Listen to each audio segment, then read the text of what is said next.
Knox County students. I'm Amy Coleman, and I teach 6th grade at West Valley Middle School.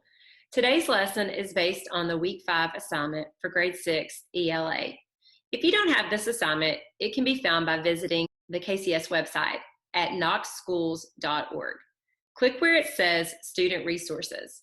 If you would like to have this lesson printed, the middle school packets are handed out on Mondays and Wednesdays between 10 and noon at each of our meal distribution sites. A list of those sites can be found under the Meal Distribution tab at the KCS website. Please be sure to complete the entire week's assignments before continuing this video. Like I said, if you haven't completed the Week 5 assignments, stop and return to this video once you have finished your work so that we can go over it together. Now let's get started. This week's lessons were based on an article titled A High School Student's Perspective on Homework by Amity Marquand Martella. For Monday's activity, we're going to go over some vocabulary and the purpose for reading the article, as well as discussing the author and reading through the article together. So let's look at some of your learning objectives. What was the purpose of this? You needed to be able to identify reasons and evidence in a text and analyze how they support claims. You need to be able to participate in an effective debate by using evidence from text, contributing ideas clearly and responding to others' ideas. And then also, an objective is to be able to integrate ideas from multiple texts to build knowledge and vocabulary about the intended goals of homework. So in this activity, you will learn how to identify the ways, reasons, and evidence support claims in argumentative text. You will also take sides in the homework argument after reading additional articles about the topic. I was really happy to see this article for this week because I know homework is a hot topic for many of us. I'm sure you guys have your opinions about homework, just as your teachers have different opinions about homework. So this is a student's perspective this week. Let's go over the vocabulary. Two of the words for this week were reasons and evidence. Reasons are the points that explain why the author is making a certain claim. That's their reasons, why they feel the way they do. And then the evidence is the facts, details, and information that support the reasons for their claims. Strong arguments have clear reasons with strong evidence.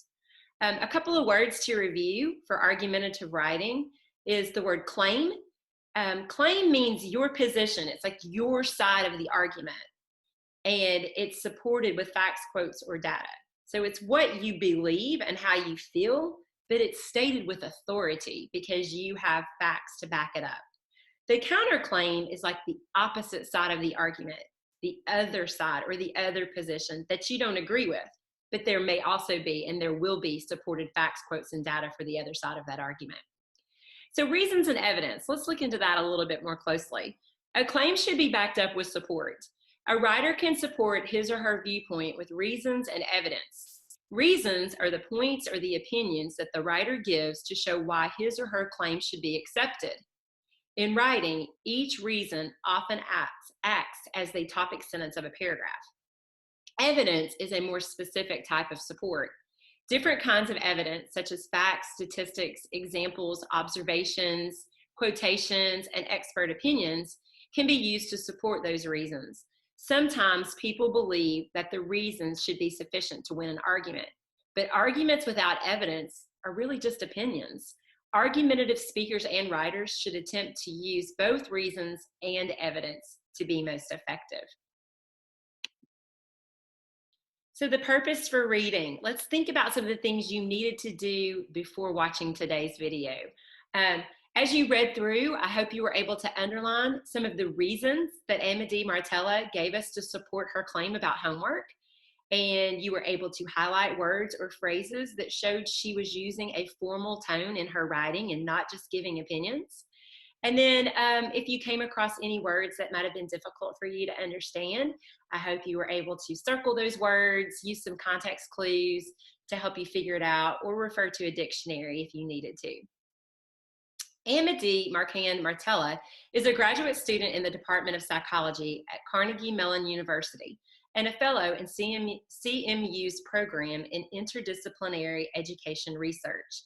She graduated from the University of Colorado Boulder with a double major in ecology and evolutionary biology and psychology. Her research interests center on improving K through 16 student performance in STEM areas through the use of effective teaching practices. Let's get into the article. A high school student's perspective on homework. For years, I have never fully understood my parents' celebration of or concerns about my education. They have strong opinions about everything, from the curricula used in my classes to how instruction is provided. My parents are both professors in the educational psychology and special education fields, so I have heard their views on education all my life. One area that has prompted much discussion in our household surrounds the use of homework, particularly since I entered high school. Based on my own experiences, listening to my parents in their classes, and my research, I have come to the conclusion that homework could use some serious modification. First, mastery can only be achieved by correct practice over time. My parents are such advocates of explicit instruction. That is, that teachers should show us what to do, give us opportunities to do it, and then give us a chance to show that we can do it on our own. Homework was designed to build on skills covered extensively in class. I should be able to complete an assignment with little to no confusion at home, as long as it involves previously learned skills. I read Harris Cooper's 1989 article, Synthesis of Research on Homework, published in Educational Leadership, which is cited by many of the researchers who have studied homework and its effects. Two recommendations stood out for me. Homework will not be used to teach complex skills.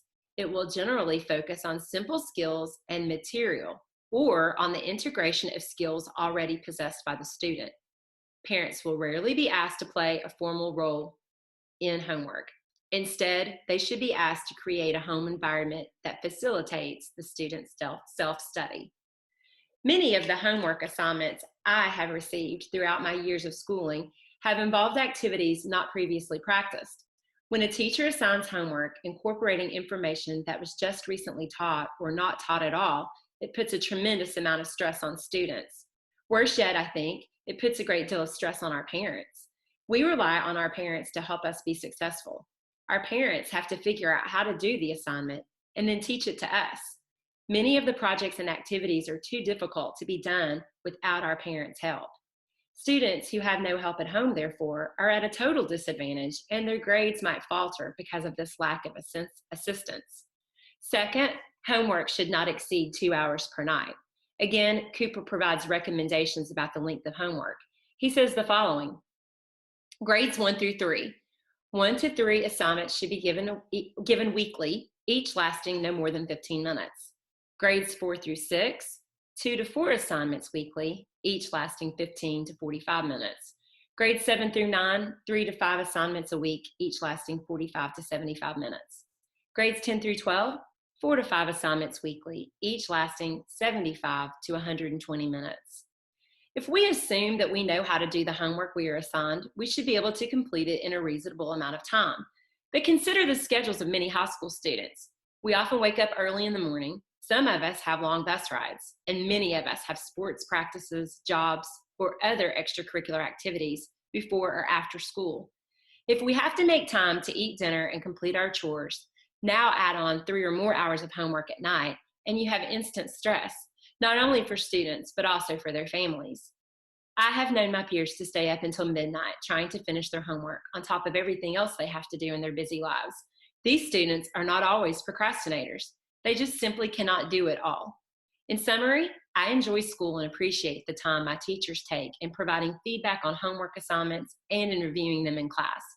If teachers take the time to assign homework we can actually do within a reasonable amount of time, we will enjoy the experience much more, be less stressed, and have more time to spend with our families each evening. I hope you were able to hear her claim about homework, as well as some reasons and evidence to support her claim. On Tuesday, you were asked to answer some question stems on a separate sheet of paper. And so these stems have the words but, because, and so. And there were a couple of questions for you to think about before you answered these stems. So I want to read those with you under where it says Knowledge Quest. What stands out to you most about the information on homework in this piece? So as you were reading, or as I was just rereading it with you, what were some things that really stood out to you? What is your first reaction to the author's opinion on homework? Do you agree or disagree? And then these question stems can kind of help you put those ideas onto paper. So let's look at what how the stems start for you. Emma DiMartella states in her article that homework is important, but, so it's important, but there's another side to that. Number 2, Emma DiMartella states in her article that homework is important because. So this has the reasoning of why it's important. Number 3, Emma DiMartella states in her article that homework is important, so we should do what? Let's look at how these question stems could have been answered. Number 1, Emma DiMartella states in her article that homework is important, but it should not exceed more than 2 hours per day. Number 2, Emma DiMartella states in her article that homework is important because it provides practice and it builds on skills that were learned in class. And then 3, Emma DiMartella states in her article that homework is important, so teachers should take the time to assign homework that the students can do in a reasonable amount of time. On Wednesday, you needed to complete the revisiting an argument organizer and focus on the sentence. So if you look specifically at the directions on your page, which I have on here for you, it says revisiting an argument. You will now go back and reread the editorial, which we just did together, to find reasons and evidence that support the author's position. You will use the side A column in the graphic organizer to identify the components of the argument. So this is the argument that we just read in the article by Martella. So if you look at the right side of your screen, I have answered side A. I've gone through and pulled out the answers for what is she claiming? What are the reasons that she's claiming this? What evidence has she used to back up her claims? And then what types of evidence were they that she used? So let's look at it. When we look at these, let's look at these questions first. So at the bottom of the page, it says focus on the sentence, write a question for each of the answers. I almost feel like working backwards. If we answer these questions, it kind of helps us get to the other part.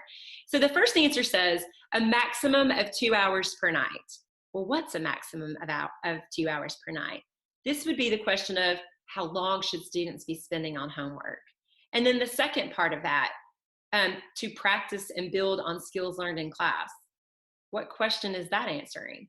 That's answering the question of how homework should be used to practice and build on skills learned in class, not to teach new material. So then going back and filling in those parts, thinking about Martella, what she believes, her reasons for believing it, her evidence to back up those reasons. So she's claiming that homework needs some serious modification. And then 2 reasons that she gave are listed here for you.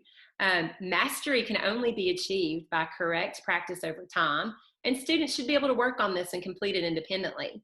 And then the second reason that she gave was that homework should not exceed more than 2 hours. So let's look at the evidence then that she provided.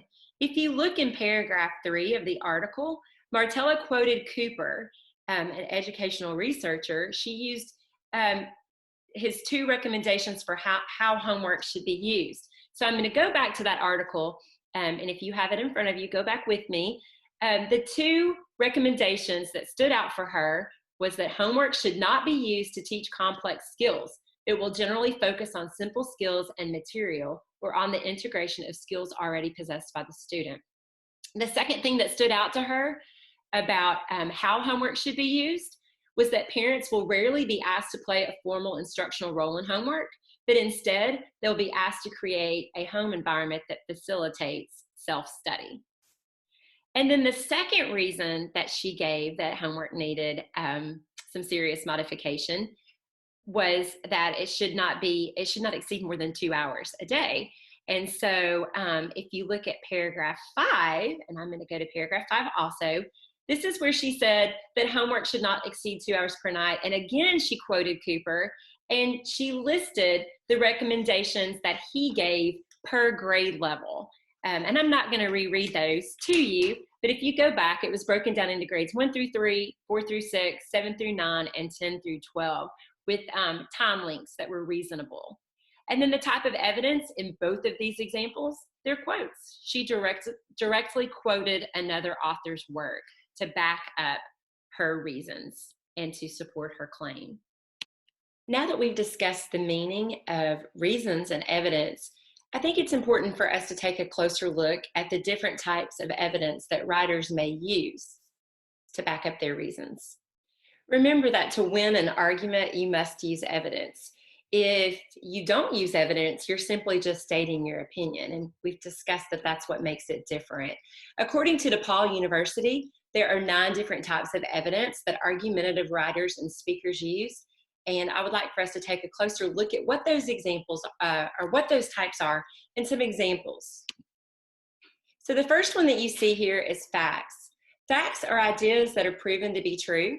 They can include observations or scholarly research, but they must be accepted as true. And to your right, you see some examples of factual statements. Your heart pumps blood through your body. The leaves of growing plants are usually green. People use their legs to walk. Some people keep dogs as pets. 1 liter of water weighs 1 kilogram. The next one is statistics. And numerical data usually produced through surveys, research, or polls. They should be relevant to your argument, as current as possible, accurate, and they must come from a reliable source. And then you can see that there's some examples here, some numerical statistics. The first one says 80% of these have the last name Nicolacy. And the second one says Henry averaged 1 new car sold for the last 3 Sundays. The third one, 80% of all people living in Italy have the last name Nicolacy. And then the last one, Henry never sells more than 2 cars on a Sunday. The third example is a little different. It's case studies and observations. And this means it's a detailed report about a subject. It's an in-depth systematic examination of an occasion or a group or a person. So it would be something that a researcher has studied for an extended period of time. Some examples of case studies might be, what are the effects of students wearing school uniforms? Or are the students who participate in the program Drive for Life less likely to be involved in a car accident? The fourth example of evidence that a writer may use is authorities. Authorities are experts on your subject. To be reliable authorities, you must be reputable, trustworthy, and qualified to address the subject matter. You evaluate for authorities by looking at if they have proper credentials. You cite authorities to identify them and their origins. So if you see, here's some examples of authority. A corporation that provides a bus service in a city is an example of a transit authority. That's their job. That's what they do. So they're an authority or they're an expert in that subject. Another example, authority is defined as a person who's considered an expert in this field. So a philosophy scholar who publishes books would be an example of an authority. The next example is the one that we see most commonly, and this is textual evidence. This includes quotations, paraphrases, and summarizes. It's the relevance of textual evidence must be stated directly. And then you'll see on there are some reminders about what textual evidence looks like. When you use textual evidence in your own writing, you can use the author's exact words. You put the quotation marks around the author's words. You lead into the quote. And then there's some examples of how to do that. According to the text, on page, the author stated, the author wrote. Here's another example as a lead-in. As the author mentioned on page, in the paragraph, the author wrote, one example in this text is. So there's some different ways that you can lead into a quote, or that you may see a quote being introduced in someone else's writing. Number 6 for types of evidence is visuals. Sometimes writers will use charts, graphs, photos, drawings, and other visual texts. They seldom speak for themselves, so they must be explained.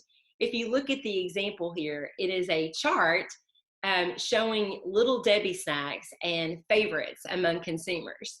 And so each piece of the pie shows different types of Little Debbie snacks and which ones were the most popular according to this poll. And so a good writer, when including this chart, would explain below the chart what the colors represent and give more detail as to which snack was the favorite or which snack was the least favorite.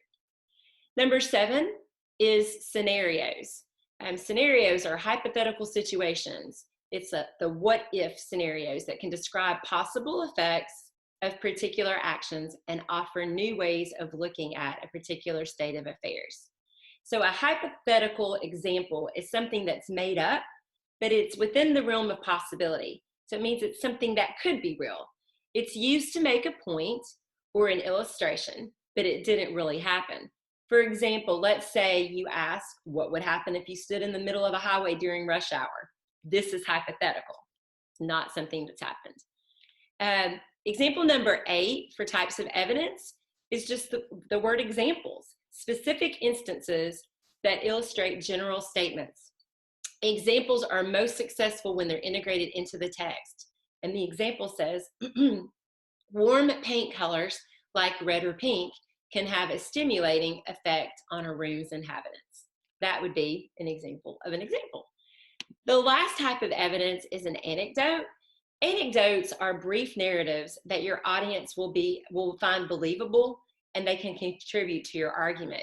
They may come from personal experience, or they could come from the experience of others. So an anecdote is a short, sometimes amusing story that is told to make a point. So an example of an anecdote: a politician who is arguing for a different type of healthcare program includes an anecdote about a little girl who was not able to have a transplant due to insurance. So to support what he's saying, he threw in an anecdote. He gave that story to make the audience believe more about what he was trying to express or claim. So these are some examples that are commonly used in writing. On Thursday assignment, you were asked again to go back into the text and answer some questions. And so I'm going to reread those directions with you. Returning to the text. Return to the text as you respond to the following questions. Use text evidence to support your responses. Write any additional questions you have about the text in your notebook or on your notebook paper. The second question said, what is the author's claim in this article? Who is the intended audience? And how do you know? So these are really 3 separate questions. So you should have 3 separate answers in your answer. So the first one, what is the author's claim? We discussed that. We put it in our chart from the previous day in that graphic organizer. So the author's claim is that homework could use some serious modification. The second part of that question says, who is the intended audience? She wrote this for an adult audience, probably teachers. If we think about what she wrote in here about the recommendations for homework, well, who assigns homework? Teachers assign homework. So her targeted audience is mostly teachers. And then the third part of that question, how do we know that she's targeting teachers? Her language is formal. She uses educational terminology, and her article had been published on an educational website. Question number 3, what makes the author an authority figure on homework? She's an authority figure on this subject because she has been a high school student and is currently a college student who does homework and has done homework. And also her parents are professors who know about education. If you think back to the article that we read together, she said there were many educational discussions in her home and that her parents were always involved and concerned with what she was doing for school and how she was doing in school. So having professors for parents influenced her writing. And then that last question on this page, question number 4, it says in paragraph 3, the author cites information from an article by Harold Cooper that says homework should focus on simple skills or the integration of skills already possessed by the student. What does integration mean in this context? Use a dictionary to help you decide. Then tell what you think a homework assignment that involves an integration of students' current skills might involve, and whether you think this kind of assignment is something that students could do independently. So first, we're being asked, what is it that integration means in this article? Then we're being asked, what does that look like in a homework assignment? And then the third part of that is, do we think that this is an assignment that a student could do independently? So I should have 3 sentences in my answer for sure, because there's 3 parts to this question. In this article, integration means the act of combining into something that is coherent and whole. For example, homework that integrates students' current skills might involve using the skills in a new way or along with skills that they've learned in school. This does sound doable because it doesn't involve figuring out something completely new. Again, it builds on the student skills that they already have learned in class. The last assignment that you were asked to complete independently was question 7. And the question says, answer in a complete paragraph and be sure to cite text evidence. You are citing the evidence. That means you are providing the facts, the quotes, or the data from the article to support your answer. So I'm going to kind of skip over the question right now and go down to the bottom of the screen that you're seeing, because I want to kind of tell you some things that I think about when I'm teaching in my classroom and some things that I remind my students to think of when they're answering a short answer kind of question where they're asked to cite evidence. There's always going to be 3 parts. And so I'm going to read over those 3 parts with you. Number 1, your answer that restates the question. When you're being asked a short answer question, always restate that question as part of your answer. That's what we call the bun in my classes. Number 2, evidence from the text, which is your quote or your facts or your data. That's the meat of your answer. And then 3, the concluding statement that justifies how the quote supports your answer. That's another bun. I always tell my kids to think of it as a quotation sandwich. If you have all 3 parts when you answer the question, then you've answered it in your own words and you've recited the question. You've used that text evidence to back it up, and then you've explained the significance of that quote, why it's important, and how it helped you answer your question. So now let's go back and look at the question. How does the author address the opposing viewpoint that students only have to stay up late doing homework because they are procrastinators? So we need to put this in our own words first, restate that question and answer it. So the author offers other reasons why students are staying up late to do homework instead of just procrastinating. So we have answered the question and we've restated the question in our answer. Then the second part of that is the evidence, the text. Martella states in paragraph 6 that some students have sports practices, jobs, or other extracurricular activities before or after school. She goes on to state that students have to make time to eat dinner and complete our chores. That's the meat of the answer. That's the evidence. That's backing up my answer that there's other reasons why they're staying up late. And then the final piece of that, the rest of the sandwich, the other bun, how does that justify my answer? These are reasons that Martella claims high school students have for staying up late to do homework. That concludes today's lesson. Have a great day.